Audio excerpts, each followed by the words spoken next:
Friends हम लोग हमारा प्रियम्बल और फंडामेंटल ड्यूटीज के बारे में हम लोग जानकारी हासिल करेंगे।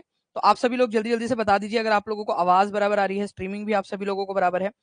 जितने भी लोग हमारे साथ में यहाँ पर में जुड़ चुके हैं उन सभी लोगों का स्वागत है। सभी को आदाब, नमस्कार, सत श्री अकाल, ladies and gentleman, boys and girls, आप सभी का स्वागत है।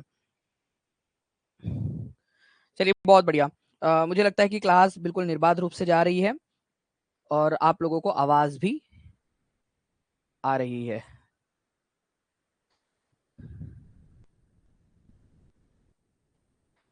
नेशनल मूवमेंट वीक रखना सर। बिल्कुल Ashish Kumar ji, national movement week ही रखेंगे। अब आपने कह दिया ना, ठीक है ठीक है।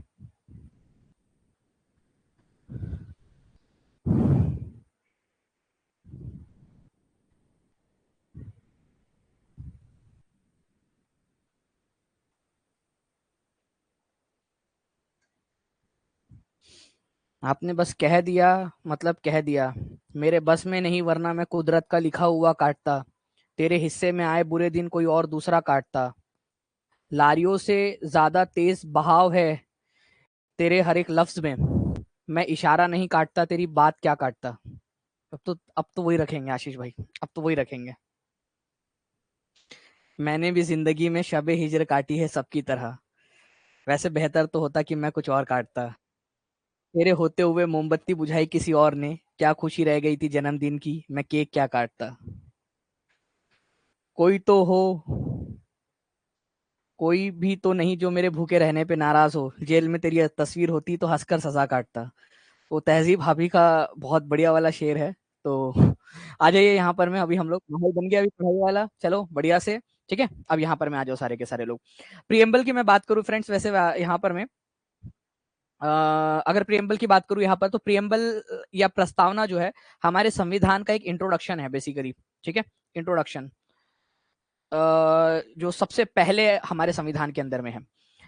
हमारे संविधान की प्रस्तावना क्या हमारे संविधान का भाग है या नहीं, इसके ऊपर में ठीक है काफी विवाद हुआ। माजी में, पास्ट के अंदर में काफी ज्यादा विवाद हुआ। कभी ये माना गया कि प्रियम्बल जो है हमारे संविधान का पार्ट है, कभी ये माना गया कि प्रियम्बल हमारे संविधान का पार्ट नहीं है। तो दोनों ही तरह की बातें हुई। आप लोगों को क्या लगता है, प्रियम्बल को संविधान का पार्ट मानना चाहिए या नहीं मानना चाहिए? ठीक है, प्रियम्बल को संविधान का पार्ट मानना चाहिए। जो अभी 6 बजे वाली 5 बजे वाली क्लास की टेस्ट हुई ना, वो तो कल तक रहेंगी, कल 2 बजे तक। आप लोगों को क्या लगता है, मानना चाहिए नहीं है मानना चाहिए?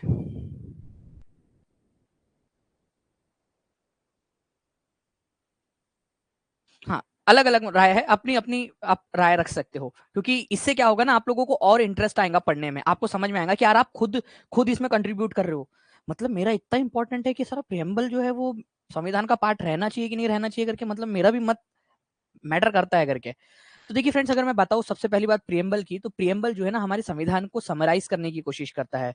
वो कहता है कि we the people of India, मतलब हम भारत के लोग, भारत को एक संपूर्ण प्रभुत्व संपन्न समाजवादी धर्मनिरपेक्ष लोकतंत्रात्मक गणराज्य बनाने के लिए, मतलब हम भारत के लोग, मतलब हम लोगों ने खुद पर यह संविधान को लगाया है।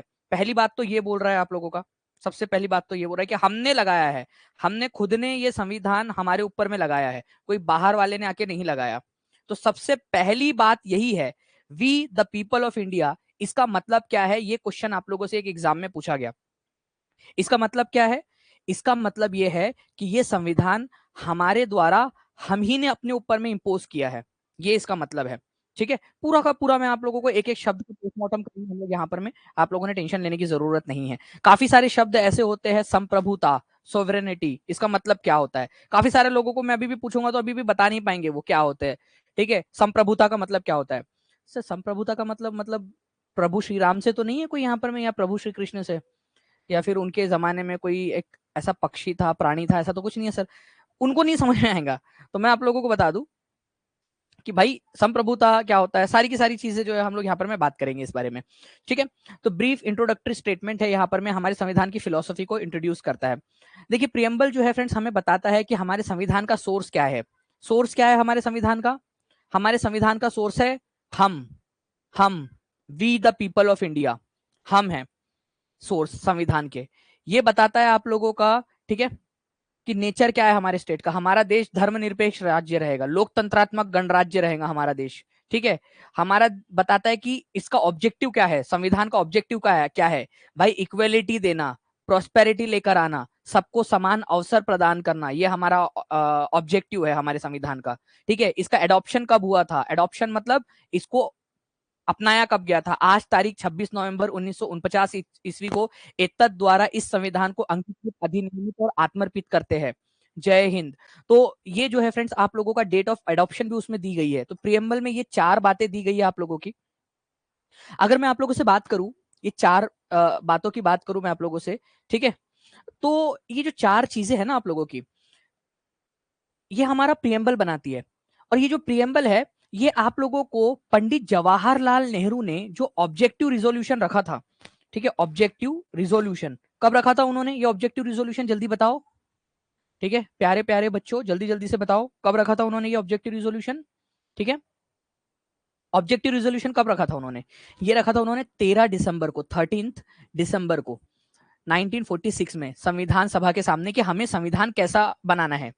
तो उसी का लगभग लगभग उसी में थोड़ा सा फेरबदल करके उसको प्रियम्बल बना दिया गया बाद में, ठीक है, उसी को बदल के। पंडित जवाहरलाल नेहरू का ऑब्जेक्टिव रिजोल्यूशन, ऑब्जेक्टिव रिजोल्यूशन लाया क्यों गया था, ऑब्जेक्टिव रिजोल्यूशन या फिर उद्देश्य का प्रस्ताव लाया गया था आप लोगों का, ये डिसाइड करने के लिए कि हमें बनाना कैसा है संविधान।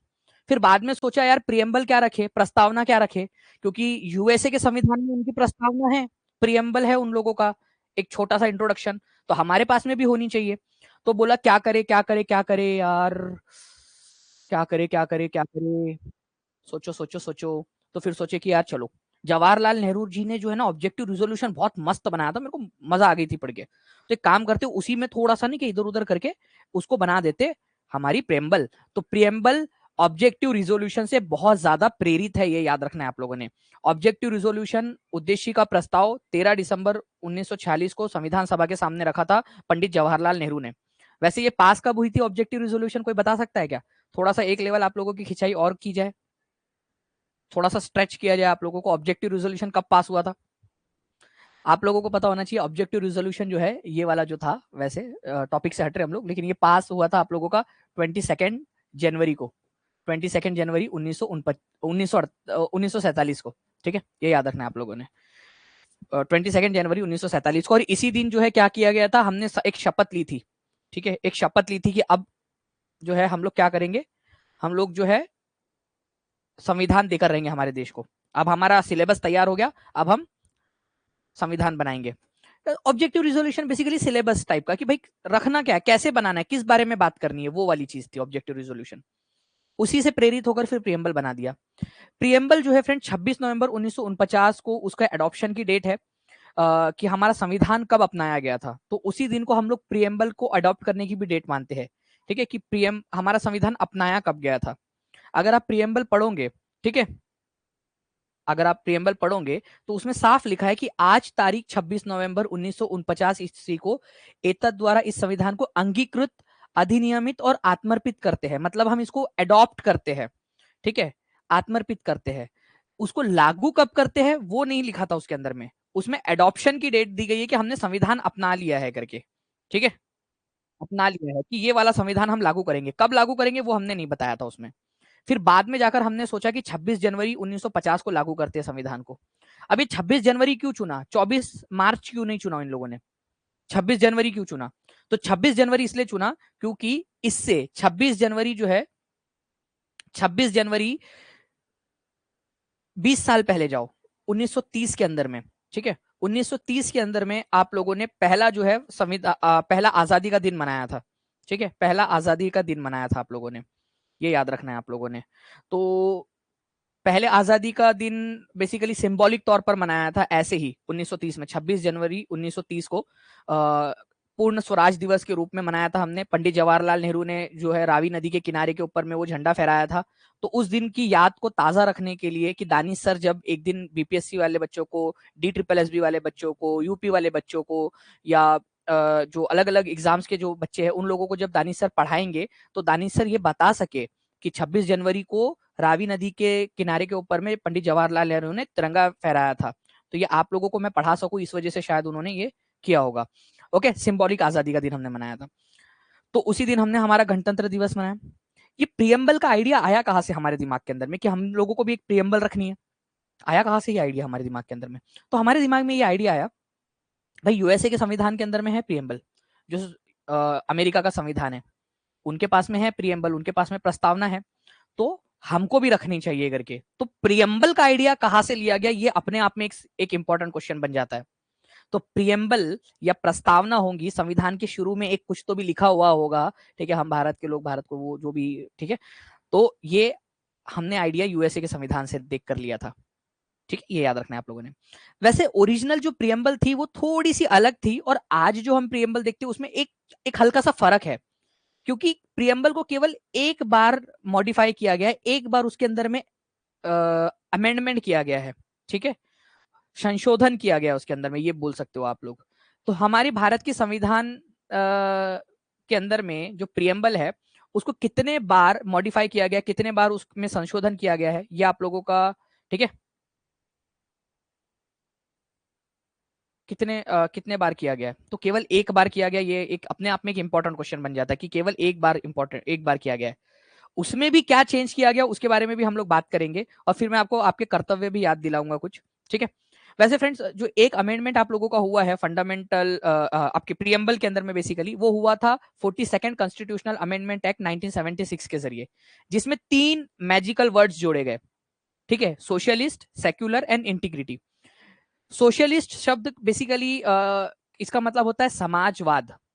समाजवाद आप लोगों का बात करता है कि भाई सभी लोगों में इक्वेलिटी लाई जाए, सबका साथ सबका विकास हो, इस बारे में बात करता है समाजवाद, ठीक है। समाजवादी सोच ये है कि सबको साथ लेकर चलो।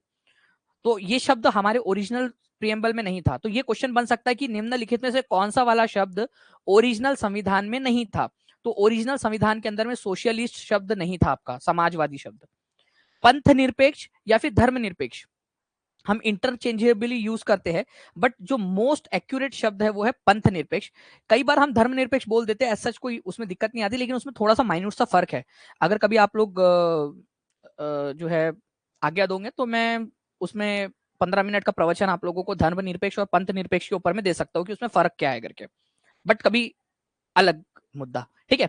तो इंटरचेंजेबली यूज हो जाता है। तो पंथ निरपेक्ष बेसिकली हम लोग इसको बोलते हैं, पंथ निरपेक्ष।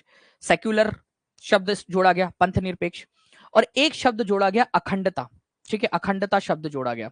एक्चुअली फ्रेंड्स, आप लोगों अगर यहां पर मैं देख पाओ थोड़ा सा, तो यहां पर मैं ना आप लोगों का एक पहले से था, ठीक है, unity, unity of the nation, ये पहले से था, यूनिटी ऑफ द नेशन। ये इंटीग्रिटी शब्द जोड़ा गया, unity and integrity of the nation कर दिया गया, ये शब्द को जोड़ा गया यहां पर में, यूनिटी एंड इंटीग्रिटी कर दिया गया। इंटीग्रिटी का मतलब होता है अखंडता, यूनिटी का मतलब होता है एकता। तो हमारे देश की एकता तो रखनी है, अखंडता भी रखनी है। अब कुछ लोग सोच रहे होंगे सर इसमें फर्क क्या है, मेरे को तो एकता और अखंडता दोनों एक जैसी लगती है, दोनों बहनें हैं, ठीक है, एकता और अखंडता पता नहीं दोनों एक जैसी लग रही है सर। मैं आपको बता दूं, यूनिटी बेसिकली मतलब होता है कि भाई हम लोग जो है एक एक सोच के साथ में, भाईचारे के साथ में रहेंगे, यूनिटी के साथ में रहेंगे, ये वाली भावना देता है। और अखंडता का मतलब होता है कि देश को टूटने नहीं देंगे, खंड के अंदर में अखंडता, ठीक है। तो दोनों बेसिकली काम वही कर रही है, ठीक है, दोनों के दोनों शब्द काम वही कर रहे हैं, लेकिन दोनों का मतलब अलग हो जाता है। एक पॉजिटिव है और एक निगेटिव है शब्द है आप लोगों का, ठीक है, खंड खंड नहीं होने देना है। यूनिटी पॉजिटिव शब्द है, अखंडता निगेटिव शब्द है, लेकिन दोनों का काम वही है कि देश को बचाना है, देश एक जैसा रहे, ठीक है। धर्मनिरपेक्ष पंथ निरपेक्ष बता ही दीजिए सर, कोई बात नहीं, मैं शॉर्ट में 2 मिनट में बता देता हूँ। पंथ निरपेक्ष और धर्मनिरपेक्ष के अंदर में देखिए कुछ भी नहीं है। धर्मनिरपेक्ष का मतलब होता है, ठीक है, धर्मनिरपेक्ष का मतलब होता है कि भाई धर्म जो है, ठीक है, आपको कोई भी धर्म चुनने की आजादी है, बट धर्मों के अंदर में ना पंथ भी होते हैं बहुत सारे। अगर आप हिंदू धर्म को ही देख लो तो उसमें काफी सारे पंथ है। फॉर एग्जाम्पल, फॉर एग्जाम्पल आर्य समाजी अलग मानते हैं, अलग मान्यता है, अलग चीज है। मुस्लिम धर्म आप देख लीजिए, उसमें भी अलग अलग पंथ है। तो पंथ, ठीक है, पंथ बेसिकली धर्म के अंदर में भी जो पंथ होते हैं उसमें भी चुनने की आजादी है आप लोगों को, ठीक है, उसमें भी चुनने की आजादी है आप लोगों को, इसी वजह से शब्द चुना गया है पंथ निरपेक्षता। ठीक है, आप लोगों का ये याद रखना है। बाकी इसके ऊपर में विस्तृत चर्चा की जा सकती है, मैं पूरा निबंध इसके ऊपर मैं आपको लिखकर दे सकता हूँ, लेकिन अभी फिलहाल में आप लोगों को जितनी जरूरत है उतना मैंने आपको समझा दिया। आई थिंक शायद आपको समझ में आ गया होगा कि हमारे संविधान के जो अमेंडमेंट हुआ है उसमें भी सोच समझ के हिंदी का शब्द इस्तेमाल किया गया है। इंग्लिश में दोनों के लिए सेक्युलर शब्द इस्तेमाल करेंगे, पंथ निरपेक्ष और धर्म निरपेक्ष के लिए, लेकिन हिंदी में हमने पंथ निरपेक्ष लिखा है हमारे इसमें। ठीक है, कबीर पंथी लोग हैं कुछ जो कबीर पंथ को मानते हैं, उनकी विचारधारा को मानते हैं, सब अलाउड है हमारे देश के अंदर में, कोई किसी को नहीं रोकेगा। ये वाली बात थी बस। तो सोशलिस्ट, सेक्युलर एंड इंटीग्रिटी, ये 3 शब्द लिखो आप लोग। ठीक है, ये 3 शब्द लिखेंगे सभी के सभी लोग, ताकि याद हो जाए आप लोगों को। ठीक है, चाहे हिंदी में लिखो चाहे इंग्लिश में लिखो, समाजवाद, पंथ निरपेक्ष और अखंडता, ये 3 शब्द जोड़े गए थे 42वें संविधान संशोधन 1976 के जरिए। ठीक है, चलो याद रहेगा ये चीज ना। अब फ्रेंड्स मैं एक एक करके जो है ना आप लोगों को जो है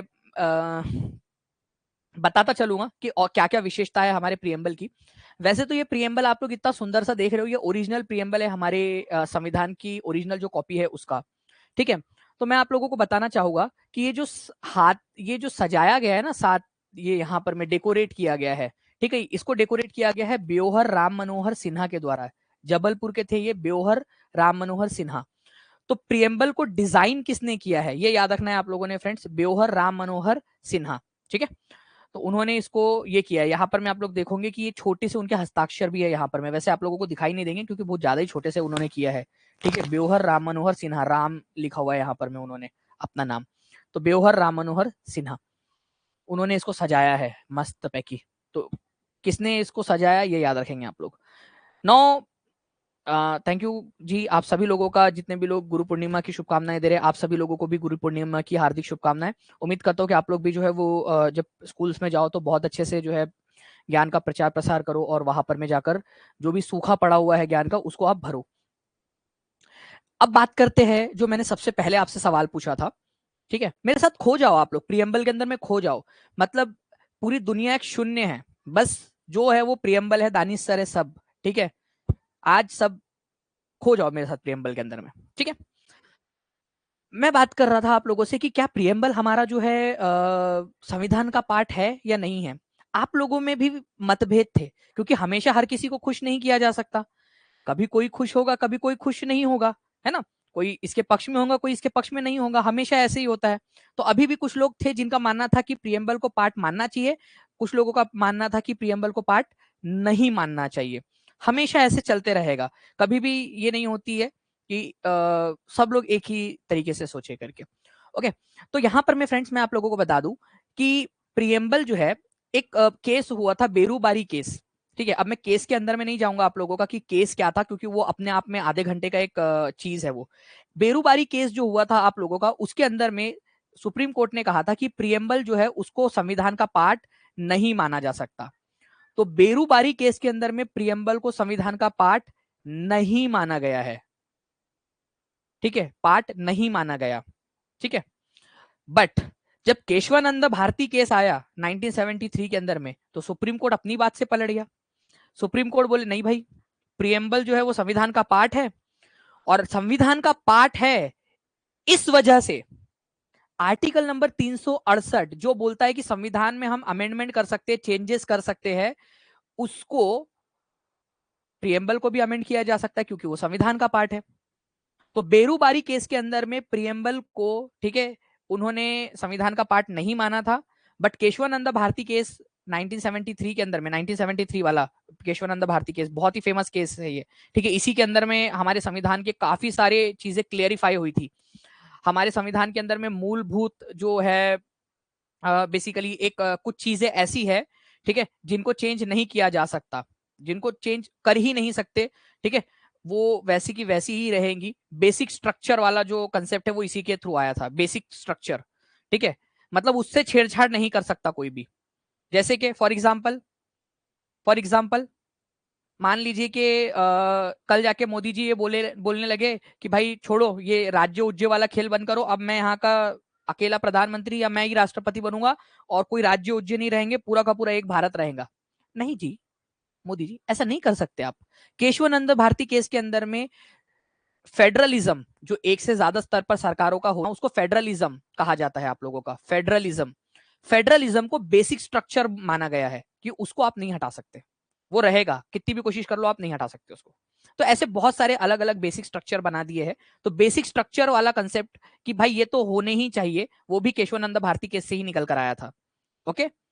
माया जी, माया कुमारी जी, केशवानंद भारती केस की स्टोरी मैं मतलब किसी एक लेक्चर में आपको पूरी सुना दूंगा, क्योंकि मेरे पास में ना अभी बहुत लंबा चौड़ा कंटेंट है आपका पढ़ाने के लिए। ठीक है।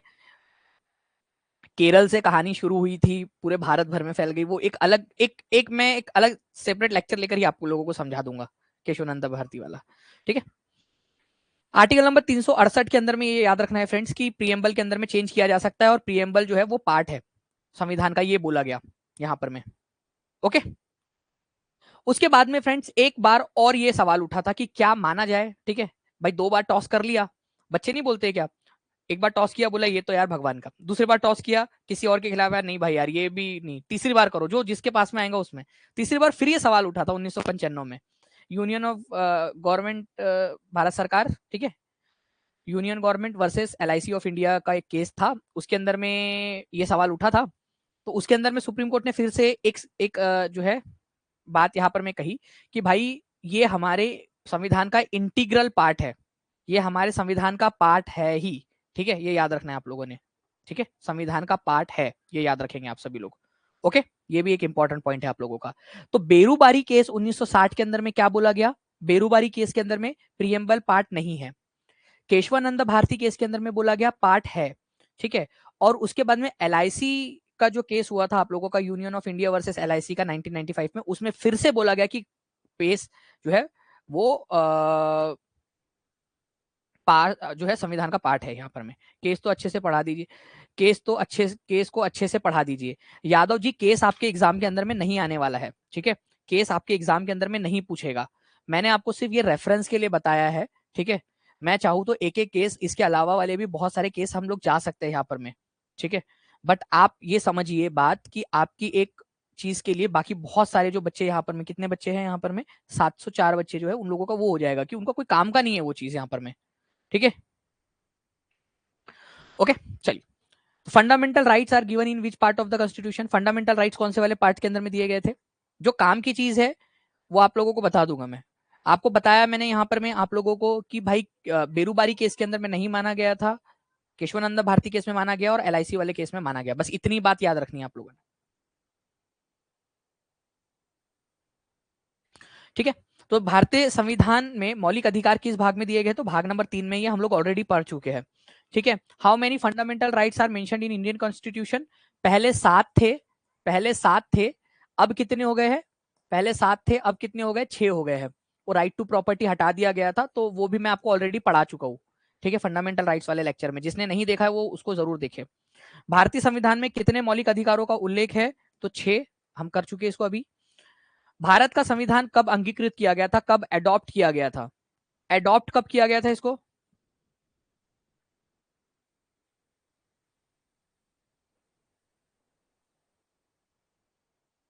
अ, जो मिजोरम वाला केस आप जो बोल रहे हो ना तमन्ना परवीन जी, आपको बता दूं कि कुछ हमारे भारत के संविधान के अंदर में, ठीक है, शेड्यूल नंबर 6 है, जो मैं जब शेड्यूल पढ़ाऊंगा ना आपको तब उसमें बताऊंगा कि शेड्यूल नंबर 6 है, जिसके अंदर में ये बोला गया है कि भाई कुछ स्पेशल अधिकार दिए गए अलग अलग राज्यों को, हिली एरियाज वगैरह को, तो उसके अंदर में मैं उसमें बता दूंगा आपको उसके बारे में। तो 26 नवंबर 1949 ईस्वी को इत्ता द्वारा इस संविधान को अंगीकृत, अधिनियमित और आत्मर्पित करते हैं, अंगीकृत करते हैं, एडॉप्ट करते हैं। ठीक है, ये याद रखना है आप लोगों ने।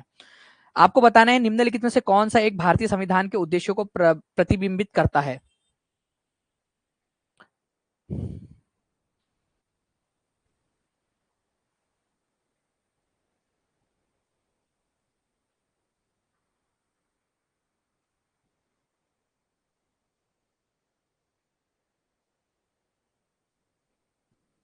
कुछ भी नहीं है यार इसके अंदर में, यही है प्रियम्बल ऑफ द कॉन्स्टिट्यूशन। प्रतिबिंबित करता है मतलब रिफ्लेक्ट करता है कि हमारे संविधान में क्या क्या दिया हुआ है, प्रियम्बल ही करता है बेसिकली वो, है ना। तो ये याद रखना है आप लोगों ने। भारत के संविधान में उद्देशिका का विचार कहाँ से लाया गया है।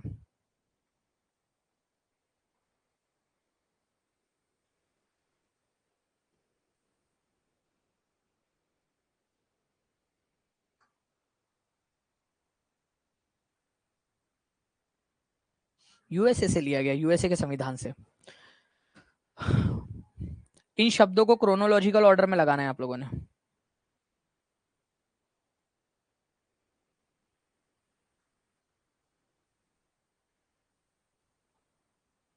हम भारत के लोग भारत को एक संपूर्ण प्रभुत्व संपन्न समाजवादी धर्मनिरपेक्ष या पंथ निरपेक्ष, ठीक है, हम भारत के लोग भारत को एक संपूर्ण प्रभुत्व संपन्न समाजवादी पंथ निरपेक्ष लोकतंत्रात्मक गणराज्य बनाने के लिए, ठीक है, समाजवादी पंथ निरपेक्ष गणराज्य बनाने के लिए तथा उसके समस्त नागरिकों को सामाजिक आर्थिक और राजनीतिक न्याय विचार अभिव्यक्ति विश्वास धर्म और अवसर की समता प्राप्त कराने के लिए, ठीक है, और राष्ट्र की एकता और अखंडता, ये सबसे लास्ट में ही आएगा इन चारों में से अगर मैं बात करूं तो आप लोगों से, तो 1 3 4 2 1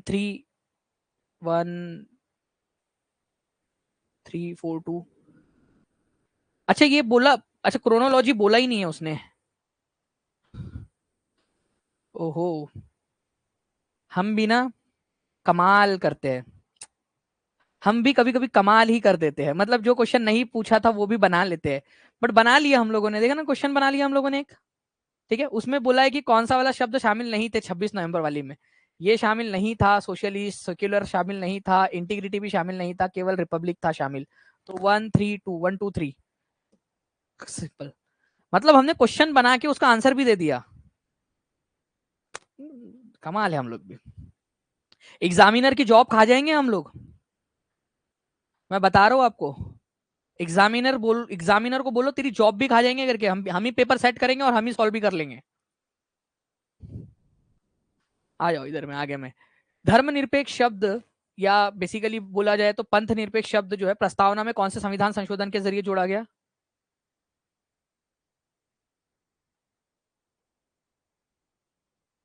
जो भी हो, जैसा भी पूछा गया हो, हम लोग मतलब अगर जैसे भी सवाल पूछेंगे हम वो लोग वो सॉल्व कर देंगे हम लोग, कोई इशू नहीं। 42 से संविधान संशोधन के जरिए, बीपीएससी का क्वेश्चन है 97 98 का, भारतीय संविधान की प्रस्तावना में भारत को किस रूप में घोषित किया गया है? Sovereign democratic republic, socialist democratic republic, sovereign socialist social secular democratic republic, none of the above. कैसा घोषित किया है भाई हम लोगों को? प्रस्तावना पढ़ी होंगी ना आप लोगों ने, हम भारत के लोग भारत को एक संपूर्ण प्रभुत्व संपन्न समाजवादी धर्मनिरपेक्ष लोकतंत्रात्मक गणराज्य बनाने के लिए, तो क्या है यहाँ पर में बताइए। तो सिंपल सी बात है भाई कि हम लोग सोवरेन बनाएंगे, सार्वभौमिक या संप्रभु जिसको बोला जाता है, सोशलिस्ट कंट्री बनाएंगे जो बाद में जोड़ा गया, सेक्युलर बनाएंगे और डेमोक्रेटिक भी बनाएंगे, ठीक है, लोकतांत्रिक गणराज्य बनाएंगे, प्रजातांत्रिक या लोकतांत्रिक गणराज्य। सी इज द करेक्ट आंसर, मतलब मोस्ट एक्यूरेट आंसर की बात कर रहा हूं, ये भी है ऐसा नहीं है, लेकिन मोस्ट एक्यूरेट ये है, ठीक है, मोस्ट एक्यूरेट ये है क्योंकि ये सारे शब्द है ना संविधान के अंदर में, संविधान की प्रस्तावना में, इसी वजह से मोस्ट एक्यूरेट ये है। भारत के संदर्भ में निम्नलिखित में से कौन सा धर्मनिरपेक्ष शब्द का सही भाव्य व्यक्त करता है?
बताइए, यहाँ पर मैं बोला गया है आप लोगों का बेसिकली कि in the context of India which of the following correctly express the term secular.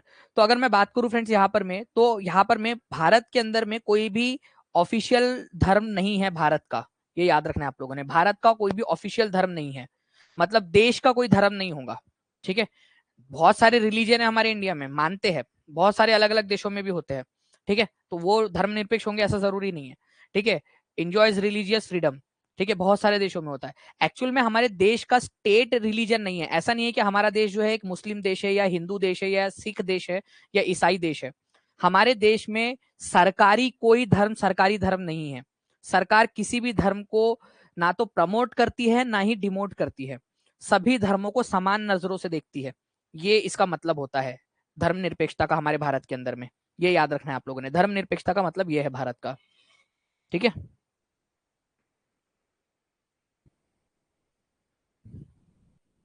चलिए नेक्स्ट पार्ट की तरफ में आगे बढ़ते हैं।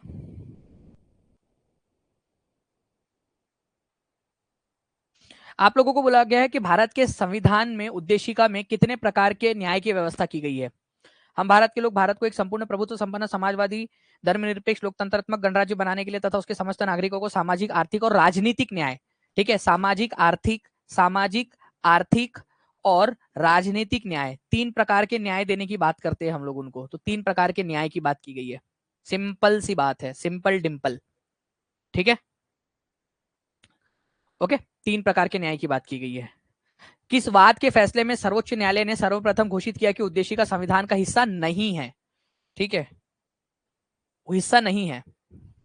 आपको पता ही है फ्रेंड्स कि कौन सा वाला केस था जिसके अंदर में ये बोला गया था, ठीक है। आप लोगों को केसेस की केस स्टडी नहीं करनी है जब अनलेस एंड अनटिल के आप लोग जो है मान लो पीजीटी के लिए पढ़ रहे हो, पॉलिटिकल साइंस पीजीटी के लिए, और मैं नहीं समझता यहाँ पर मैं कोई भी बच्चा जो है हम लोगों ने पीजीटी के लिए लिया है, अदरवाइज मैं आपको सारे के सारे केस बता सकता हूँ, उसके अंदर में कोई इशू नहीं है, ठीक है। बट वो मैक्सिमम जो लोग हैं, क्योंकि ये अपनी क्लास पीजीटी की नहीं है, ठीक है, तो आपको पता होना चाहिए कि बेरूबारी केस जो हुआ था आप लोगों का 1960 के अंदर में, ठीक है, 1960 के अंदर में, उसमें ये बोला गया था कि हिस्सा नहीं है, बाकी तो सब में यही बोला कि हिस्सा है करके, ठीक है। सबसे पहले कौन से वाले केस के अंदर में ये तय हुआ कि भाई हमारा संविधान का अंग है।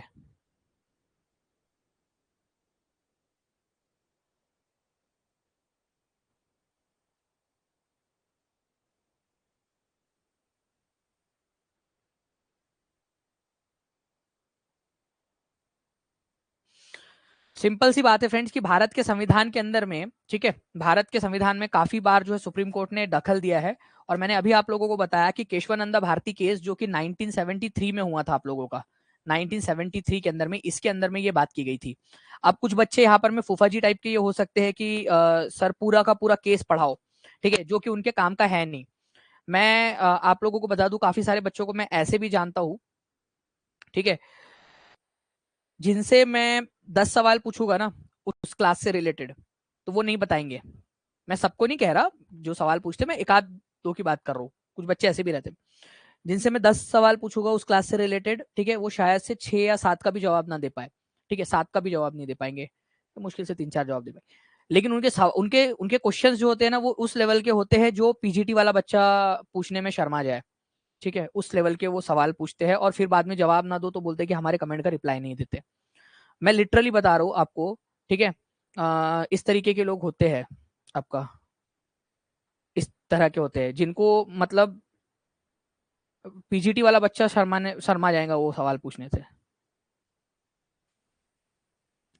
तो ये आप लोगों का जो है फ्रेंड्स, आप लोगों का बेसिकली हम लोगों ने जो प्रियम्बल से रिलेटेड आप लोगों से सवाल पूछे जा सकते थे वो मैंने आप लोगों को बता दिया। अब हम बात करते हैं फंडामेंटल ड्यूटीज, मूल कर्तव्य से रिलेटेड, मूल कर्तव्य, फंडामेंटल ड्यूटीज। आप लोगों को एक चीज पता होनी चाहिए फ्रेंड्स, यहाँ पर मैं एक स्लाइड ऐड कर देता हूँ आप लोगों के लिए, ठीक है, जस्ट अ सेकेंड, ठीक है। हमारे भारत के संविधान के अंदर में टोटल 25 पार्ट्स है, ठीक है। Part number part number 1, part number 2, ठीक है, पार्ट नंबर 3,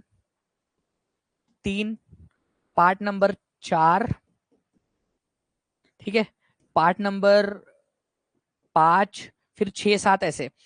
एक ना हमने बीच में पार्ट नंबर, ठीक है, 4A बीच में जोड़ा है, 4A एक पार्ट हमने जोड़ा है जिसमें सिर्फ एक सिंगल आर्टिकल है, सिर्फ एक आर्टिकल है इसके अंदर में, और वो है आर्टिकल नंबर 51A। 51A सिर्फ एक ही आर्टिकल है इसमें, ओके, सिर्फ एक आर्टिकल। और ये वाला जो पार्ट है, पार्ट नंबर 4A, ये आप लोगों का डील करता है फंडामेंटल ड्यूटीज से, कि आपकी जिम्मेदारियां क्या है, आपकी ड्यूटीज क्या है। ठीक है, ओके, ये याद रखना है आप सभी लोगों ने।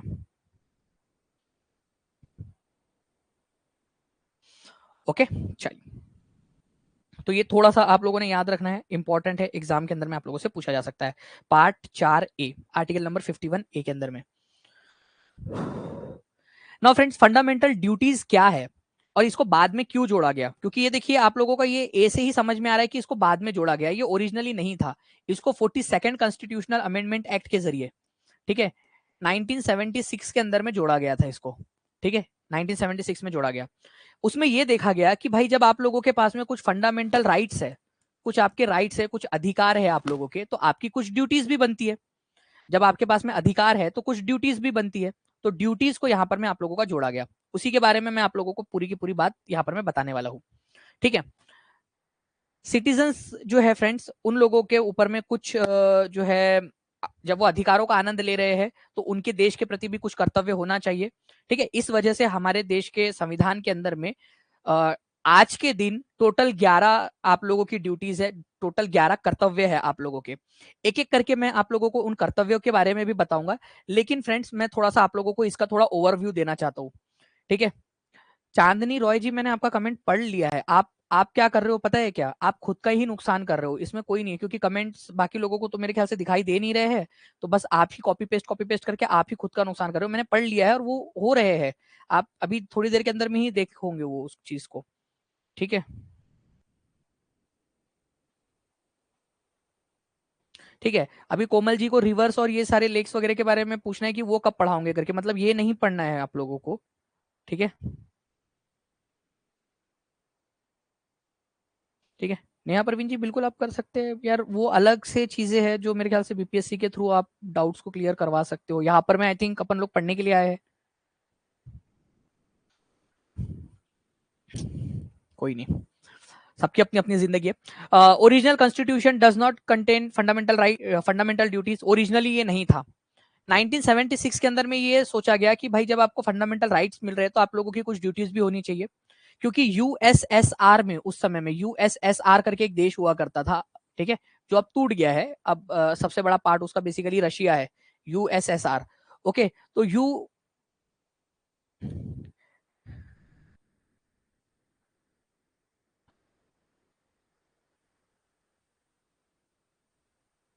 सर आप प्लीज कमेंट मत देखो, फूफा जी टाइप लोगों की। ठीक है, चलो, तो मैं ये कह रहा था आप लोगों से, यूएसएसआर आप लोगों का एक देश था। ठीक है, आप लोगों का सोवियत यूनियन जिसको आप लोग बोलते थे, अभी वो टूट गया है वैसे तो, देखा जाए तो बेसिकली आप लोगों का, क्योंकि रशिया और अलग अलग देश जो है उसके अंदर में से बन गए थे आप लोगों के 1991 के अंदर में, वो टूट गया। लेकिन जब वो यूएसएसआर था तो वहां पर में उनकी कुछ फंडामेंटल ड्यूटीज थी उनके संविधान के अंदर में। तो यूएसएसआर जो है उसके संविधान से हम लोगों ने इंस्पायर होकर एक समिति बनाई, सरदार स्वर्ण सिंह समिति। ठीक है, सरदार स्वर्ण सिंह समिति, सरदार स्वर्ण सिंह समिति ने अपनी कुछ सिफारिशें दी। इस सिफारिश के आधार पर हमारे भारत के संविधान में मौलिक कर्तव्यों को जोड़ा गया। तो मौलिक कर्तव्य या फंडामेंटल ड्यूटीज किसके ऊपर से जोड़ी गई थी, कौन से जो है फ्रेंड्स याद रखना है आप लोगों ने कि किसके रिकमेंडेशन के आधार पर जोड़ी गई थी। ठीक है, तो ये आप लोग याद रखोगे, सरदार स्वर्ण सिंह समिति के रिकमेंडेशन के आधार पर जोड़ी गई थी। आप लोगों से पूछा जा सकता है कि मौलिक कर्तव्य हमने कौन से संविधान से, ठीक है, लिया था। तो अरे मैप में क्या देखना है, वो रूस जो है, रशिया वाला जो पार्ट है आपका, रशिया और उसके आसपास वाले देश पूरे के पूरे, वो यूएसएसआर था। रशिया, रशिया पता है ना कहाँ है, ऊपर में। उसके आसपास वाले जो देश है, यूक्रेन, यूक्रेन भी उसी का पार्ट था, यूक्रेन, कजाकिस्तान, किर्गिस्तान, उज्बेकिस्तान, सारे के सारे जो है उसी के पार्ट थे। ठीक है, ऐसे। तो इस तरीके से 15 देशों के अंदर में टूट गया था वो 1991 के अंदर में यूएसएसआर। रशिया, सोचिए कि रशिया अभी इतना बड़ा है तो यूएसएसआर कितना बड़ा होगा वो। ओके, चलिए, तो ये याद रखना है आप लोगों ने। Union of Soviet socialist Republic बोला जाता था उसको, union of Soviet socialist Republic, union of Soviet socialist Republic, एक यूनियन था वो, सोवियत सोशलिस्ट रिपब्लिक ऐसा करके था वो। इतना बस आप लोग याद रखेंगे आप लोग। ओके, तो मेन मुद्दा क्या था हमारा, मेन मुद्दा ये है कि यूएसएसआर के संविधान से हम लोगों ने लिया था यहां पर में।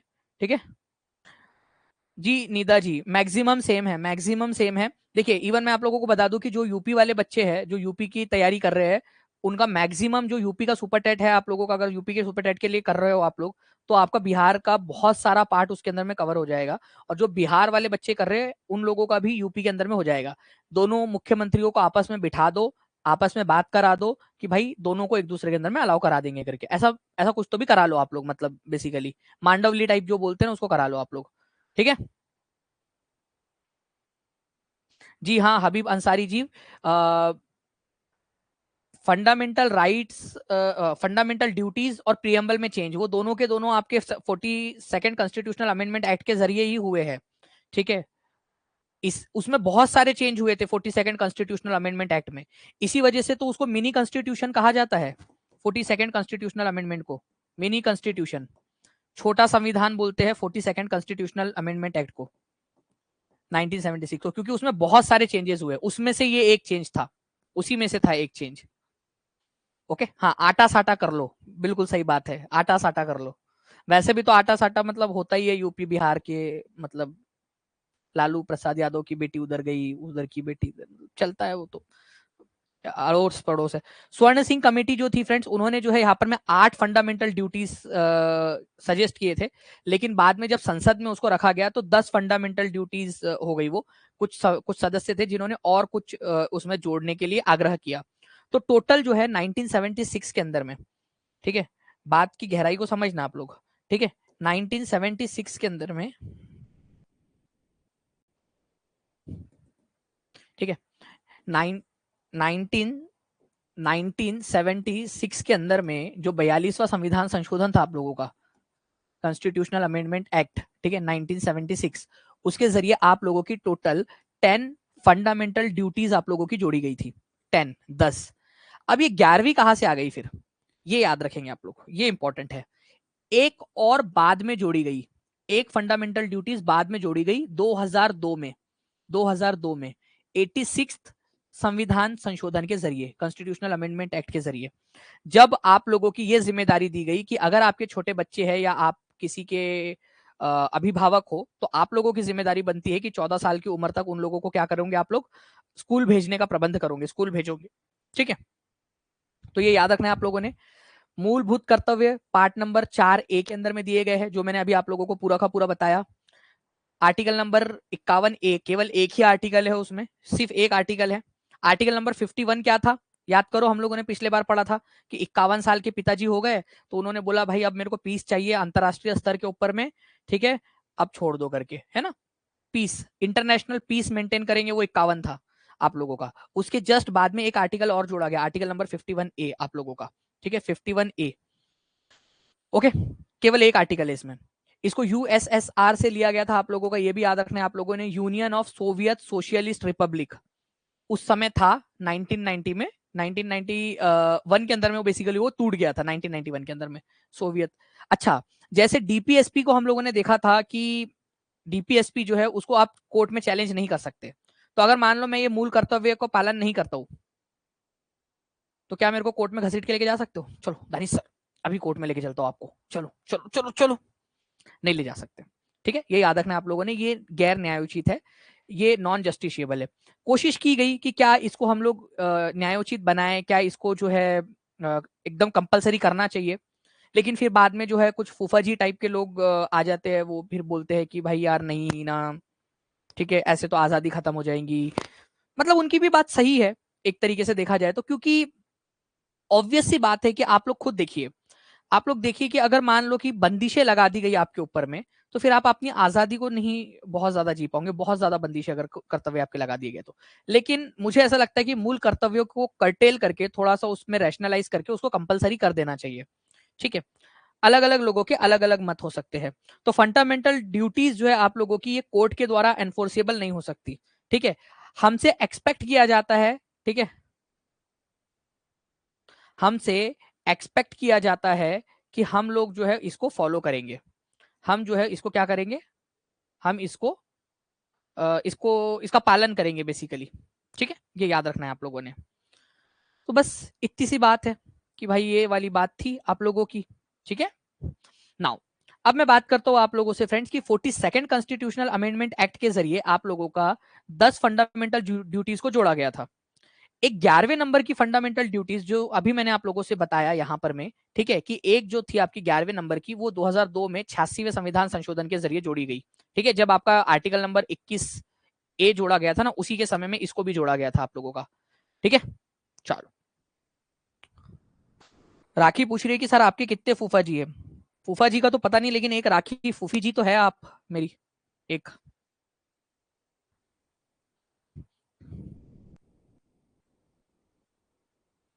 Rights and duty should go hand on hand, but हमारे भारत में ऐसा नहीं होता ना। हमारे भारत के अंदर में फंडामेंटल राइट्स के लिए आप कोर्ट जा सकते हो, लेकिन फंडामेंटल ड्यूटीज के लिए आप कोर्ट नहीं जा सकते।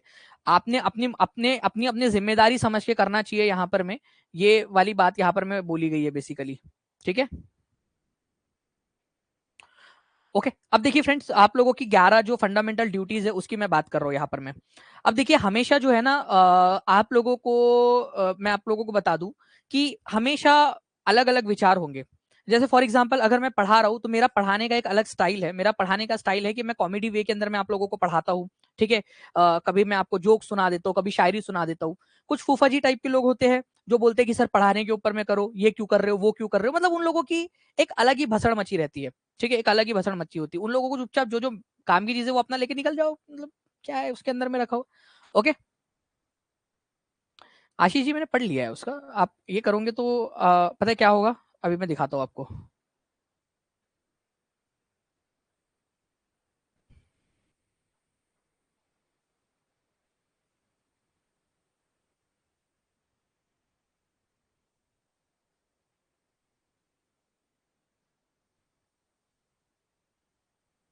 ठीक है, थोड़ी देर के लिए बस। ओके, तो मैं बता रहा था आप लोगों को कि भाई हमेशा अलग अलग भिन्नताएं होती है, अलग अलग विचार होते हैं। ठीक है, ये लोगों को समझना चाहिए। तो इस तरीके से जो चीजें हैं आप लोगों को कि भाई कुछ लोग कहेंगे कि इसको लागू करना चाहिए, न्यायोचित करना चाहिए, कुछ लोग नहीं कहेंगे। लेकिन अभी फिलहाल के अंदर में क्या जो है आप लोगों का, ठीक है, अभी फिलहाल के अंदर में क्या कंडीशन है कि गैर न्यायोचित है। गैर न्यायोचित मतलब इसको न्यायालय के अंदर में आप लोग चैलेंज नहीं कर सकते। अभी फिलहाल के अंदर में तो ये है। अब आप लोग देखिए पूरी की पूरी 11 आप लोगों को मैं पढ़ाऊंगा। अभी कोई पूछ रहे कि सर 11वें नंबर की ड्यूटी क्या है। रोशन राज जी, आपको पहले 10 पता है क्या? मुझे ये बताओ, पहले आपको पहले 10 पता है क्या कि पहले 10 क्या है? नहीं पता ना। मैं क्योंकि मैं पूरी 11 बताने वाला हूँ, आप पूछ मेरे से डायरेक्ट 11वें नंबर की पूछ रहे हो ना, इसलिए मुझे लगा कि शायद आपको पहले 10 पता है करके। ठीक है, क्योंकि मैं तो पूरे 11 ही बताने वाला था। अब आपने बोला तो मैं सिर्फ 11 ही बताऊंगा। अभी मैं 10 छोड़ रहा हूँ पूरे, क्योंकि मैं को क्या है भाई यार, मैं अपने को क्या है, अपन को क्या है, अपन को तो अपना टाइम बच रहा है करके यहाँ पर, है ना। मैं तो सोच रहा था पूरा 10 बताऊंगा करके। थोड़ा तो सब्र रख लिया करो यार, बताऊंगा ना पूरा का पूरा। आ जाओ। पहली बात, आप जो है संविधान के मानेंगे, संविधान को अबाइड करेंगे और संविधान को रिस्पेक्ट करेंगे। ठीक है, नेशनल फ्लैग की रिस्पेक्ट करेंगे, नेशनल एंथम की रिस्पेक्ट करेंगे।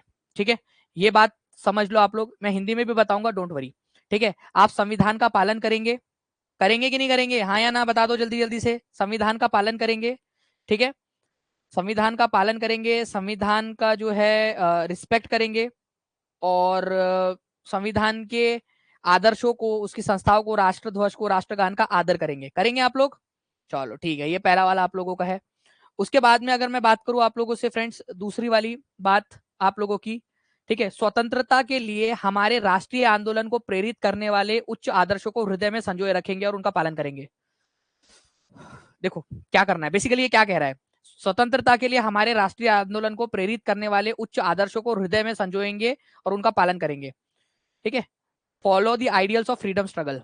मैं यहां पर मैं बैठा हूं, गांधी जी, आप जहां भी हो, जहां भी मुझे सुन पा रहे हो अगर से आप, और आप तक अगर मेरी आवाज पहुंच रही है, तो मैं आपका दिल से धन्यवाद देना चाहूंगा। मतलब अगर आप नहीं होते तो क्या होता। सुभाष चंद्र बोस जी, मुझे पता है आप भी उनके पास ही बैठे हुए हो, छुप के बैठे हुए हो आप। ठीक है, इधर उधर भाग रहे हो, अभी भी आपको लग रहा है कि भाई इंडियन वो ब्रिटिश आर्मी आपको पकड़ लेंगी करके। बट डरो मत, अब सब सॉल्व हो गया है। नेहरू चचा, गुलाब के फूल से बाहर निकलो, मैं कुछ कह रहा हूँ, सुनो मेरी बात। मुझे ना आप लोगों की बड़ी रिस्पेक्ट है। आप लोगों ने जो जिंदगी में किया है ना हमारे देश के लिए, ये कोई नहीं कर सकता। मतलब क्या क्या किया आप लोगों ने, हमारे को आजादी दे दी आपने। मैं यहाँ पढ़ा पा रहा हूँ बच्चों को, ठीक है। हम लोगों ने बाद में जाकर फंडामेंटल ड्यूटी के अंदर में ये डाला हम लोगों ने कि हम हमारे दिल में संजोएंगे। मतलब मैं बच्चों को ये बोलूं कि आपको संजोना है करके, ये आपकी ड्यूटी है। मैं उनसे रिक्वेस्ट नहीं कर रहा हूं। तो हम लोगों ने ये ड्यूटी बनाई कि मैं आपकी रिस्पेक्ट करूंगा, ये मेरी ड्यूटी है। मतलब ऐसा नहीं कि मैं आपकी रिस्पेक्ट, मेरे मन में ऐसी ही रिस्पेक्ट थी आपकी, आपके लिए। बट इन्होंने बोला कि ड्यूटी है तुम्हारी, तुमको करनी पड़ेगी। तो मैं बोला ठीक है भाई, कर लेंगे, ड्यूटी कर लेंगे, ठीक है। तो बेसिकली फ्रेंड्स, यहाँ पर मैं यही करने के लिए बोल रहा है, जो उन्होंने बोला भाई मैंने वही किया, और क्या करेंगे अपन लोग यहाँ पर में, ठीक है। तो यहाँ पर में उन्होंने बोला follow the ideals of freedom struggle. जितने भी हमारे भारत के जो राष्ट्रीय आंदोलन हुए हैं, उनको प्रेरित करने वाले जो उच्च विचार है, उनका पालन करेंगे, उनको दिल में संजो के रखेंगे। तो दिल में संजो लिया मैंने अभी आप लोगों का, ठीक है, ओके। तो मैंने संजो लिया दिल के अंदर में, आप लोग भी संजो लो, आप लोग भी संजो लो। चलिए, तो स्वतंत्रता के लिए हमारे राष्ट्रीय आंदोलन को हम लोग संजो के रखेंगे, संजो लिया भाई लोग। भारत की प्रभुता, एकता, अखंडता सबकी रक्षा करेंगे, ठीक है, और उसको अक्षुण्ण रखेंगे। हम लोग भारत की प्रभुता, एकता, अखंडता, प्रगति, ठीक है। बुशरा, रश्मि, करिश्मा, कहा गई लड़कियां, सोनम, अरे आप कहा गई? इतने देर से इतने सारे कमेंट कर रहे थे, अभी कहाँ चली गई तुम लोग? पुष्पा, सबकी रक्षा करेंगे हम लोग, ठीक है। चलो, तो प्रभुता, एकता, अखंडता सबकी रक्षा करनी है हम लोगों को, भारत देश की रक्षा करनी है, बेसिकली ये वाली बात हो रही है यहाँ पर में, ठीक है।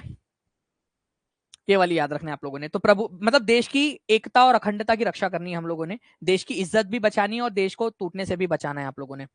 ये याद रखना है आप सभी लोगों ने, ठीक है। उसको अक्षुण्ण रखोगे, ये भी आपकी जिम्मेदारी है। तो बेसिकली आप लोगों ने क्या करना है, डिफेंड करना है कंट्री को। और जब भी नेशनल सर्विस के लिए आपको बुलाया जाए, मोदी जी बोले मित्रों अब नहीं संभल रहा मेरे से, जल्दी आओ जल्दी आओ, उधर में, उधर से चाइना ने हमला कर दिया, उधर पाकिस्तान ने, वो नेपाल भी आग दिखा रहा, अब हो गया, आओ जल्दी जल्दी से तुम लोग। तुम बोलेंगे दानिश सर की क्लास देख के आ रहे यार, मजा आ रही, नहीं नहीं वो बाद में देख लेना रिकॉर्डेड, पहले आओ तुम लोग, जरूरत है तुम्हारी, तो तुमको जाना है, तुम लोगों को जाना है। ये तुम्हारी जिम्मेदारी है कि जब जब तुमको रेंडर करने के लिए बुलाया जाए नेशनल सर्विस के लिए, तो तुम लोग जाओगे, ठीक है। क्लास बाद में देख लेना, ठीक है, क्लास बाद में देख लेना, क्योंकि ये तुम्हारी जिम्मेदारी है, ओके। देश की रक्षा करे और आह्वान किए जाने पर राष्ट्र की सेवा के लिए आप लोग आ जाए, वही वाली बात है आप लोगों की, कि जब जब बुलाया जाएगा तब तक चले आएंगे, ठीक है, वो वाली बात। तू जब जब मुझको पुकारे मैं दौड़ी आऊं नदिया किनारे, वो वाली बात है basically. Spirit of common brotherhood and respect for women, ये बहुत ही इंपॉर्टेंट है, ठीक है। भाईचारा बढ़ाओ, ठीक है, ब्रदरहुड, सिस्टरहुड भी बढ़ाओ। यार मैं देखता हूँ कई बार आप लोग कैट फाइट करते हो, लड़कों की बन जाती, लड़कियों की नहीं बनती। हम्म, आई बड़ी, फ्लिपकार्ट से खरीदी है सेल के अंदर में, और ऐसे दिखा रही है बार बार जैसे कि जो है मनीष मल्होत्रा का है। लड़के लोग नहीं बोलते कभी ऐसा, लड़के लोग नहीं दिखाते कभी ऐसे। हमको तो पता भी नहीं होता कि यार हमने पिछले हफ्ते क्या पहन के गया था करके। हम्म, तो ब्रदरहुड ही क्यों, ये सिस्टरहुड भी बढ़ाना चाहिए। मैं इसके सख्त खिलाफ हूँ, ठीक है। सिस्टरहुड भी बढ़ाओ आप लोग, ब्रदरहुड और सिस्टरहुड, और ये बढ़ाओ, और रिस्पेक्ट करो महिलाओं की यहाँ पर में, वो तो करनी ही करनी है अपन लोगों ने, उसमें तो कोई मतलब वो ही नहीं है, ठीक है। चलो, भारत के कंपोजिट कल्चर की रक्षा करनी है हम लोगों ने, भारत का जो कल्चर है, ठीक है, उसकी रक्षा करनी है हम लोगों ने, ये भी याद रखना है आप लोगों ने। भाषा, धर्म, प्रदेश, वर्ग सबकी रक्षा हम लोगों ने करनी है, ये याद रखना है आप लोगों ने। हमारा जो गौरवशाली परंपरा है हमारी, उसका परिरक्षण करना है हम लोगों ने। सामाजिक, सांस्कृतिक और गौरवशाली परंपरा का महत्व हमें समझना है, उसकी रक्षा करनी है। उसके अलावा हमें क्या करना है, हम लोगों ने जो है फ्रेंड्स, हमारे नेचुरल इन्वायरमेंट को बचाना है, साइंटिफिक टेम्पर डेवलप करना है, ठीक है।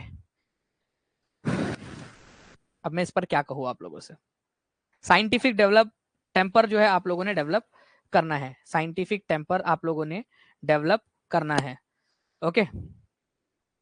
साइंटिफिक टेम्पर डेवलप करना है आप लोगों ने। एक पर्सन आज जो है वो क्लास छोड़ के और टीपी छोड़ के पक्का वो निकलेगा, एक बार बताने के बाद में भी वो नहीं सुन रहे हैं, तो उनका आज तो जाना तय है। बहुत बढ़िया बेटा, एक बार जब बता दिया है कि कॉपी पेस्ट नहीं करना है, कॉपी पेस्ट नहीं करना है, ठीक है। दानिश सर जब पढ़ाई, जब जो है पढ़ाने के मूड में है तो उनको पढ़ाने दिया करो, जब गुस्से के अंदर में नहीं है, ठीक है। तो जब मैं, अगर मैं हंसी मजाक में पढ़ा रहा हूँ तो इसका ये मतलब नहीं है कि मैं जो है तो उनको वो नहीं कर सकता करके, सजा नहीं दे सकता। ये मेरी क्वालिटी है कि मैं इस तरीके से पढ़ा सकता हूँ, ठीक है। अदरवाइज जब बात आएंगी ना स्ट्रिक्टनेस की, तो वो भी मेरे को आता है। ये चश्मा पोगो देख देख के नहीं लगा बेटा, ठीक है। ये चश्मा पोगो देख देख के नहीं लगा कि हंसी मजाक में पढ़ा रहा हूँ तो तुम कुछ भी करोगे करके। एक चीज ध्यान रखना मेरी, ठीक है। तो जो पहले बता रहा हूँ, जो बोल दिया कि एक बार कर दिया है, देख लिया है, देख लिया है, उसके बावजूद भी copy paste copy paste copy paste करोगे और नहीं सुनोगे तो फिर ये होगा। आ जाओ भाई। साइंटिफिक टेम्पर क्या होता है? साइंटिफिक टेम्पर का मतलब होता है कि भाई साइंस में मानेंगे, ठीक है। वो आप लोगों ने 3 इडियट्स मूवी देखी है?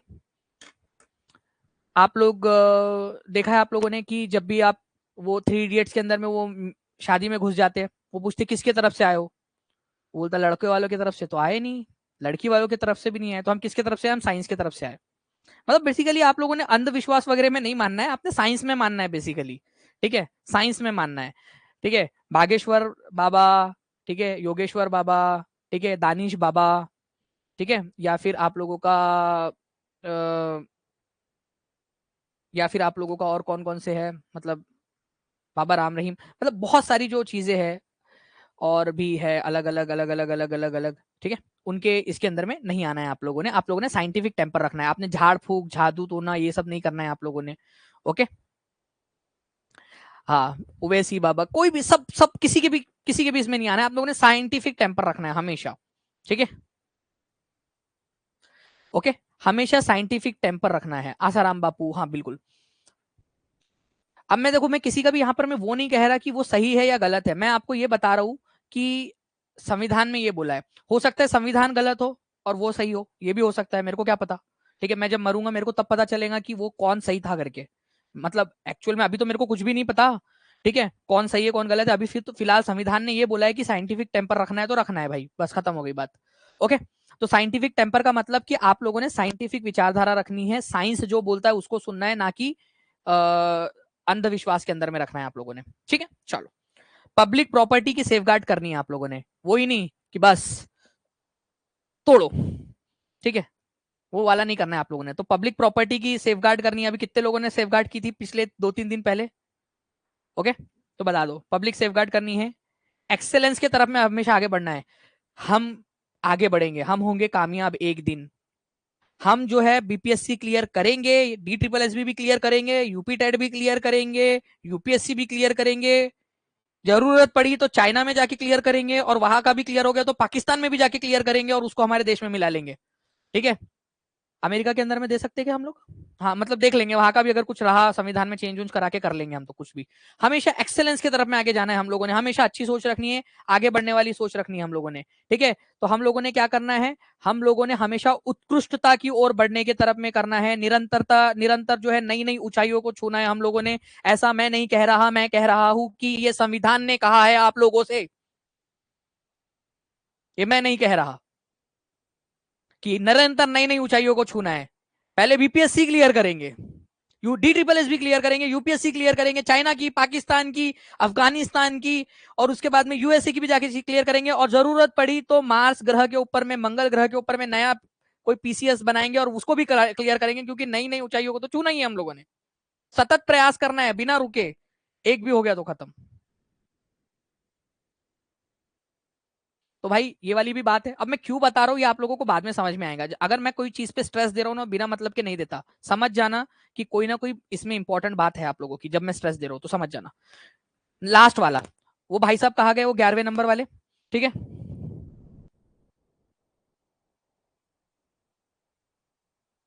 ठीक है, लास्ट वाला देखो। लास्ट वाले की अगर मैं बात करूं आप लोगों से यहाँ पर मैं, कि 6 वर्ष से 14 वर्ष तक की आयु के बालकों को, ठीक है, अगर उनके माता पिता हो आप, तो आपको क्या करना है, आपका कर्तव्य होगा कि बालकों की शिक्षा का अवसर प्रदान करें। 86वें संविधान संशोधन के जरिए इसको जोड़ा गया था बाद में, ठीक है, ये याद रखना है आप लोगों ने, इसको बाद में जोड़ा गया। तो मैं आप लोगों को सारे के सारे एक बार रिवाइज करा देता हूँ। ठीक है, आप संविधान की रिस्पेक्ट करेंगे, नेशनल फ्लैग नेशनल एंथम की रिस्पेक्ट करेंगे, आप लोग करोगे कि नहीं करोगे? आप लोग करोगे? ठीक है, चलिए।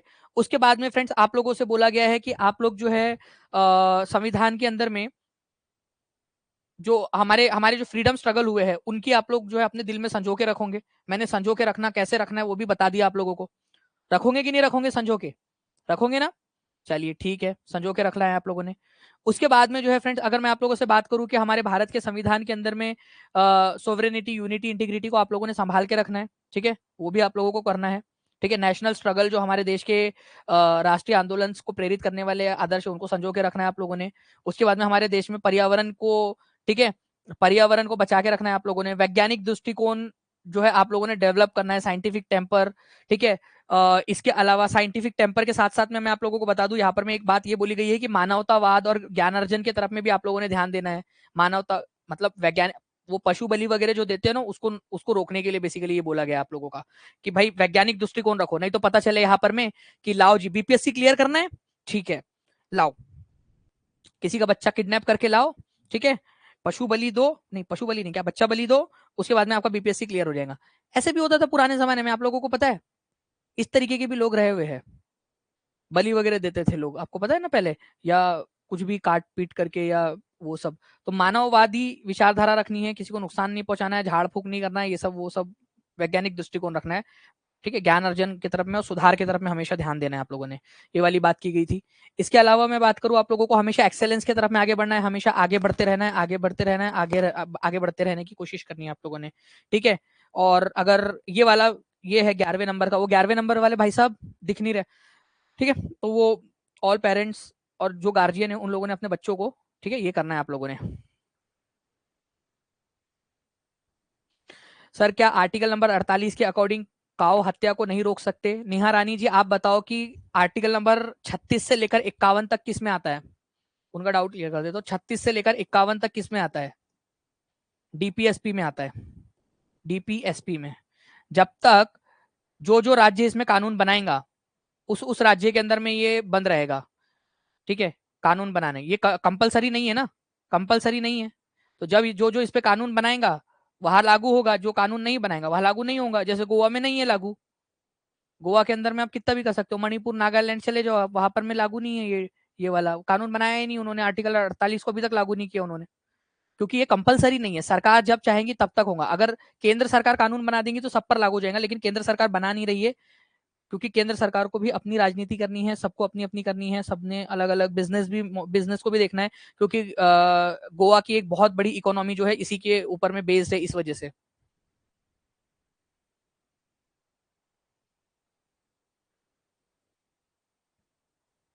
निःशुल्क शिक्षा और ये दोनों एक ही है क्या? निःशुल्क शिक्षा जो है वो आपका सरकार की जिम्मेदारी है, यहाँ पर में ये आपकी जिम्मेदारी है कि आप अपने बच्चे को स्कूल भेजोगे, ठीक है, और सरकार उसकी उसकी उसके लिए तैयारी करेगी। तो आप अपनी जिम्मेदारी ये करो कि आप अपने बच्चों को भेजने की कोशिश करोगे करके, अपने बच्चों को या अपने वार्ड्स को, जो भी है। आ जाओ अब इधर में, ठीक है। अब मजा आ रही है सर पढ़ने में, बहुत बढ़िया। चलिए बहुत बढ़िया, पढ़ने में मजा आ रही है, ऐसी आनी चाहिए आप लोगों को पढ़ने में मजा। ठीक है, मुझे भी पढ़ाने में मजा आती है, बस कुछ लोग जो है ना यहाँ पर मैं मूड खराब कर देते, फिर मैं उनको हटा देता हूँ क्लास से। ठीक है, fundamental duties were included in which constitution? तो भाई फंडामेंटल ड्यूटीज की अगर मैं बात करूं आप लोगों से, तो ड्यूटी कर्तव्य 42वें संविधान संशोधन के जरिए जोड़ा गया था। ठीक है, उसके बाद में मैं बात करूं भारत के नागरिकों के मूल कर्तव्यों का विवरण संविधान के किस भाग में दिया गया है? तो मूल कर्तव्य आर्टिकल नंबर 51A में दिया गया है, और ये केवल आपका पार्ट नंबर 4A में है। ठीक है, ये याद रखेंगे आप लोग। भारत के संविधान में निम्नलिखित मौलिक अधिकारों का ग्रहण किया गया है।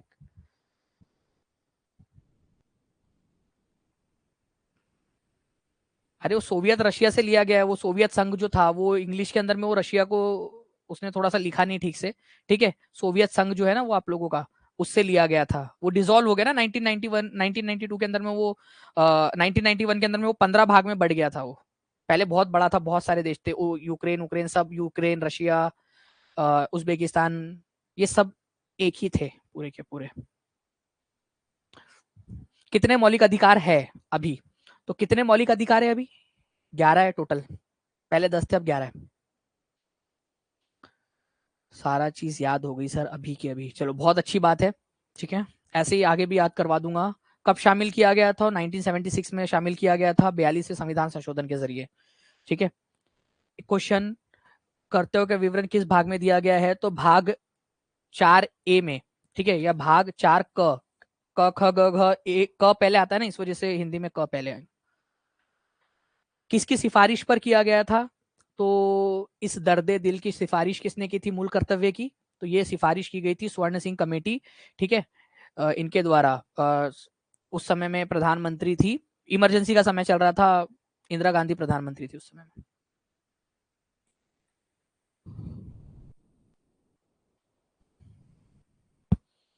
इस क्वेश्चन का आंसर जिसने कर डाला उसकी लाइफ झिंगा लाला।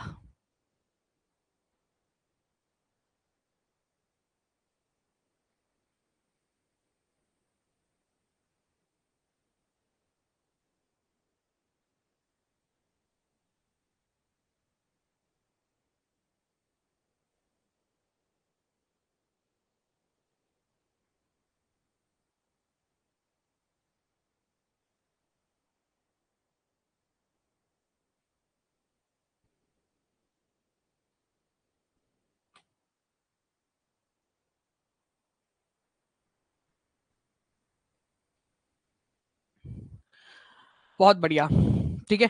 ये अनटचेबिलिटी वाली जो बात है आप लोगों की, ये फंडामेंटल राइट्स में दी गई है, आर्टिकल नंबर 17 में, ठीक है, आर्टिकल नंबर 17 में दी गई है, ना कि आपके डीपीएस आप लोगों के ड्यूटी के अंदर में, ठीक है। तो आंसर होगा आप लोगों का option number C. I hope आप लोग समझ गए होंगे कि ये फंडामेंटल ड्यूटी में है, ये फंडामेंटल राइट में आप लोगों का, ये ड्यूटी के अंदर में अनटचेबिलिटी वाला नहीं दिया है, बाकी सारे दिए हुए आप लोगों के, कि भाई नेचर को बचाना है, ठीक है। आप लोगों ने हमारे नेशनल स्ट्रगल वाली आत्म, वो गांधी जी, ठीक है, वो वाला करना है आप लोगों ने, ठीक है, आज कर लेना सोने से पहले। साइंटिफिक टेम्पर ह्यूमनिज्म को आप लोगों ने करना है बस, ठीक है। आपके वजह से इतना टफ क्वेश्चन सॉल्व कर पाए, मेरे वजह से नहीं कर पाए, मेरे वजह से नहीं कर पाए। एक्चुअल में वो आपके अंदर में था, आपके अंदर में वो ज्ञान है, ठीक है, आपके अंदर में वो ज्ञान है, मैं जस्ट एक निमित्त मात्र हूँ, ठीक है। आपके अंदर में वो ज्ञान है, मैं निकाल पा रहा हूँ, मैं एक्चुअल में मुझे पता है कि निकालना कैसे है, ठीक है, वो चीज आप लोगों की, ओके। वो निकालनी कैसे है, तो आप कर पाए सॉल्व उसको, इसका पूरा क्रेडिट आपको जाता है, मुझे नहीं जाता।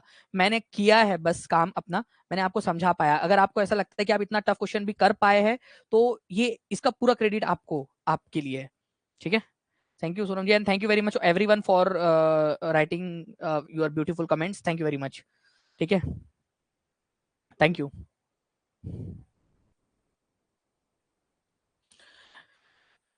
इस क्वेश्चन का भी आंसर आप लोग कर दो।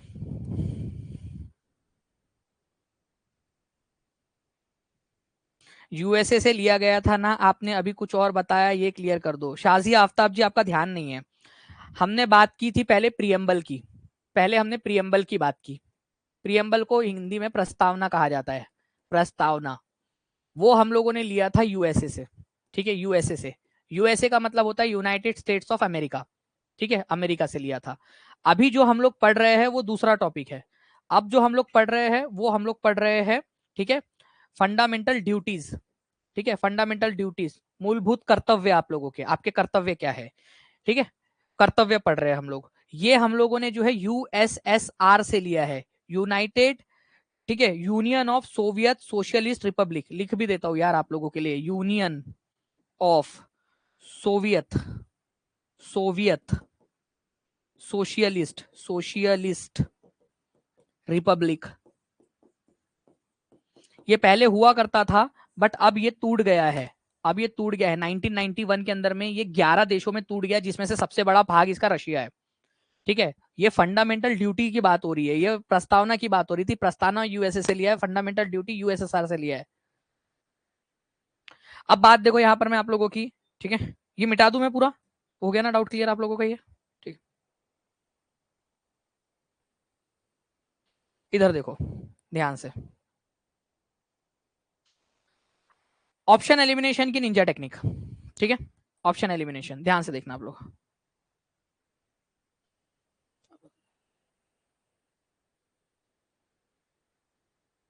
Thank you Savita ji.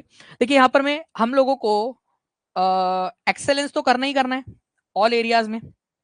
भाई मैं तो एक्सेलेंस करूंगा, जरूरत पड़ी तो मंगल ग्रह की जाके बीपीएससी क्रैक करके आऊंगा, मंगल ग्रह को बोलूंगा कि भाई मेरे को नहीं पता, अमेरिका वालों कुछ तो भी बनाओ तुम, वहां पर मैं DSSS भी निकालो, मेरे को देना है, मेरे को एक्सेलेंस करना है, हमारे संविधान ने मेरे को ड्यूटी दे रखी है, तो मेरी ड्यूटी के बीच में आ रहे हो, मेरे को एक्सेलेंस करना है जाके। इंडिविजुअल और कलेक्टिव लेवल तुम सबको लेकर जाऊंगा, कलेक्टिव लेवल के ऊपर में भी तुमको भी कराऊंगा वहां की बीपीएससी की तैयारी वहां पर में ले जाके। ठीक है, एमपीएस मंगल मार्स पब्लिक सर्विस कमीशन करेंगे अपन वहां पर में। ठीक है, तो भाई ये तो है, ये है पक्का। अब देखो मैं क्यों कह रहा था आप लोगों से, मैंने इतना देखो, आप एक बात समझो मेरी, I am not a joker, I am a teacher. मैं जब समझा रहा हूं ना आपको कॉमेडी वे में, तो वो मुझे पता है कि आप लोगों को समझ में कैसे आएगा, आप कैसे याद रख पाओगे करके, कौन सी चीज से आपको समझाया जा सकता है। ठीक है, ये एक तरीका है, एक एफर्ट है। अब आप लोगों को वो जो एक्सेलेंस वाली मैंने बात समझाई थी, उससे आपको ये याद हो गया कि एक्सेलेंस वाला है, अदरवाइज आप लोगों के दिमाग के ऊपर से गया होता, सारे के सारे 11 के 11 जब बताया होता तो आप लोगों को। अब आप आप देखो कैसे करोगे, 4 होना चाहिए, 4 है आपका। ठीक है, 4 है, तो 4 जिसमें नहीं है सबसे पहले उसको गोली मारो। ये बी में नहीं है, ये आपका आंसर नहीं हो सकता, इसको मारो गोली, ये नहीं हो सकता। मान लिया आप लोगों ने, कितने लोग मानते हैं इस चीज को कि भाई ये नहीं हो सकता। ठीक है, ये नहीं हो सकता आप लोगों का, गुड। अच्छा, हमें हमारे रिच हेरिटेज को, हमारे कंपोजिट कल्चर को बचाना है कि नहीं बचाना है, कल्चर को, अरे बचाना है कि नहीं बचाना है हम लोगों ने, संस्कृति और विरासत को बचाना है कि नहीं बचाना है, बचाना है ना हम लोगों ने हमारे संस्कृति और विरासत को, तो 1 होना चाहिए। तो देखो यहाँ पर मैं 1 नहीं दिया है, तो ये भी आंसर नहीं हो सकता क्योंकि 1 नहीं दिया है इसमें। हम लोगों ने साइंटिफिक टेम्पर, साइंटिफिक अप्रोच जो है वो करना है, डिस्कवरी, खोज की भावना वगैरह हमने जनरेट करनी है, साइंटिफिक अप्रोच लाना है। ठीक है, वो भी करना है हम लोगों ने। ठीक है, ये भी है आप लोगों का। अब बात आ जाती है सारी की सारी 1, 3 एंड 4 तो है ही, लेकिन क्या 2 है? क्या कहीं पे भी मैंने आपको ये बताया कि वीकर सेक्शन जो सोशल इनजस्टिस होता है उसके खिलाफ आप लोगों को प्रोटेक्शन देनी है? कहीं पे भी आपको ये ड्यूटी बताई क्या मैंने आपको? वीकर सेक्शन को जो सोशल इनजस्टिस होता है जिनके खिलाफ, उनको प्रोटेक्शन देना है, ये आपका फंडामेंटल राइट्स है। इसके अलावा आपकी डीपीएसपी में भी ये बात की गई है, डीपीएसपी में directive principle of state policy के अंदर में भी ये बात की गई है आप लोगों की। ठीक है, आर्टिकल नंबर 46 में। बट यहां पर मैं बात नहीं की गई ना मौलिक कर्तव्यों के अंदर में आप लोगों की इस बात में। ठीक है, आप लोगों का कि वीकर सेक्शन को इन सोशल इंजस्टिस से बचाने के लिए article number 17, article number 18, article number 16, ठीक है, आर्टिकल नंबर 15, आर्टिकल नंबर 14, ये सारी बात करता है इक्वलिटी लाने के लिए, सोशल इंजस्टिस से बचाने के लिए। आर्टिकल नंबर 46 बोलता है कि एससी और एसटी के लिए जो है सरकार कुछ स्पेशल एफर्ट्स लेंगी, डीपीएसपी में भी दिया हुआ है। लेकिन कहीं पे भी आप लोगों को मैंने ये नहीं बताया ना इनजस्टिस के बारे में, सोशल इनजस्टिस के बारे में यहाँ पर मैं कहीं पे भी, है ना? तो ये वाला तो नहीं है आपका। ठीक है, ये हो गया आप लोगों का। तो आप लोगों का आंसर होगा ऑप्शन नंबर सी। ठीक है, 1, 3 एंड 4 इस तरीके से। ठीक है, प्रस्तावना और मौलिक अधिकार यूएसए से, हाँ जी हाँ, प्रस्तावना और मौलिक अधिकार दोनों यूएसए से लिया गया है। बट ये मौलिक अधिकार के बारे में नहीं पढ़ाया ना मैंने, मौलिक कर्तव्य के बारे में पढ़ाया। आपके मौलिक अधिकार और कर्तव्य अलग अलग चीज है। ठीक है, नाइस एक्सप्लेनेशन, चलो थैंक यू वेरी मच आप लोगों का। अब मैं बात करता हूँ आप लोगों की पीडीएफ की।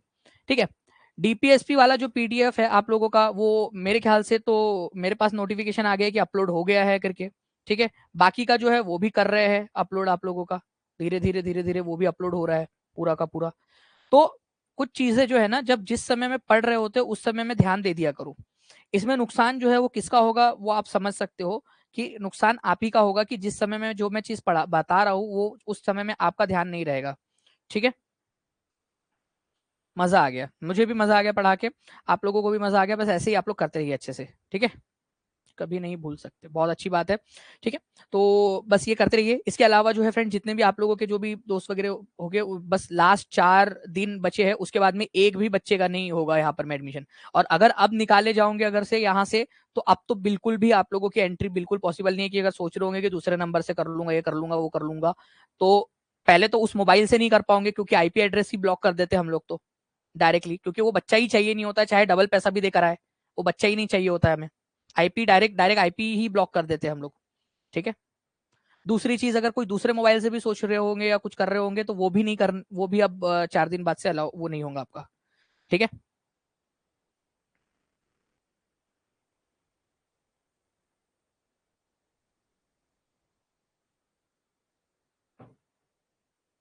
नहीं ऐसा कहीं नहीं है यूनिया कुमारी जी 2019 से आप ढूंढ रहे हो, मैं तो पढ़ा ही रहा हूँ यहाँ पर। मैं कब तक आएंगी DSSB की? बहुत जल्द आएंगी, क्योंकि आई थिंक यूनिफिकेशन हो चुका है आपका। ठीक है, आप लोगों का ड्यूटी 1976 प्रस्तावना प्रस्तावना तो पहले से थी ना, 26 नवंबर 1949 ईस्वी को इत्तद द्वारा इस संविधान को अंगीकृत अधिनियमित करते हैं, तो वो तो ओरिजिनली तब से ही थी वो। प्लीज वो आप लोगों की टीपी फैमिली 1.5 की हो गई है, मिलियन नहीं है वो, लैक्स है, के की हो गई है 150 के की। मेकिंग कॉन्स्टिट्यूशन का पीडीएफ नहीं है देवचंद्र जी, मैं उसको भी करवा दूंगा, आज ये वाला हो गया, ये उसको भी करवा दूंगा मैं। ठीक है, चलिए, thank you very much friends, मिलते हैं हम लोग हमारा नेक्स्ट लेक्चर में। आगे में कुछ प्रोसेस चल रही है आपकी टेक्नोलॉजी को डेवलप करने के लिए, कुछ सारी चीजों को करने के लिए, जैसे पोल वगैरह वालों की आप बात करते हो। ठीक है, तो कुछ उसके लिए बात चल रही है कि कैसे उसको अपग्रेड किया जा सकता है, आप लोगों की ही स्पेशल डिमांड के ऊपर में। ठीक है, तो उसके लिए किया जा रहा है। पोल लाइए ना सर प्लीज, लीडर बोर्ड वाला भी, वो सीमा कुमारी जी उसके ऊपर में ही मतलब बेसिकली कुछ कोलैब्स की बात चल रही है, कोलैबोरेशन की कुछ इस तरीके की। ठीक है, और आगे में मतलब बेहतर तरीके से कैसे और सर्विस को बढ़ावा दिया जा सकता है, इसके लिए चल रहा है। ठीक है, बाकी आप लोगों को जो भी आपके फ्रेंड्स वगैरह होंगे जिनको बताना होगा, ठीक है, आपको लाने के लिए, ठीक है, वो आप बोल सकते हो कि लास्ट 4 डेज बचे हैं। ठीक है, पीयूष ज्ञान प्रकाश जो है वो बोल रहे हैं कि सिर्फ लड़कियों की सुनते हैं सर, तो पीयूष ज्ञान प्रकाश को सबसे पहले तो मैं यहाँ से हटा दूंगा, क्योंकि इस तरीके की कोई चीज है नहीं यहाँ पर में। ठीक है, और लड़कियां ही ज्यादा है क्लास के अंदर में, इस वजह से। ठीक है, ये चीज होती है। पीयूष ज्ञान प्रकाश को आज पहली फुर्सत के अंदर में उनका आईपी एड्रेस ब्लॉक किया जाए। ठीक है, इस तरीके की चीज तो मैं बिल्कुल बर्दाश्त नहीं करूंगा, मैं बता दे रहा हूँ, ये वाली चीज तो, ये वाली नॉन निगोशिएबल है मेरे लिए।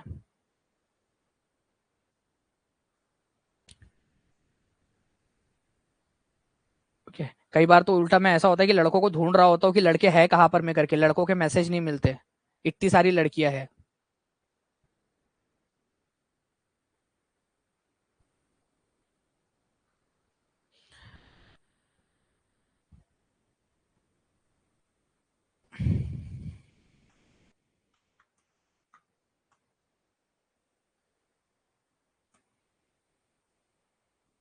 ठीक है,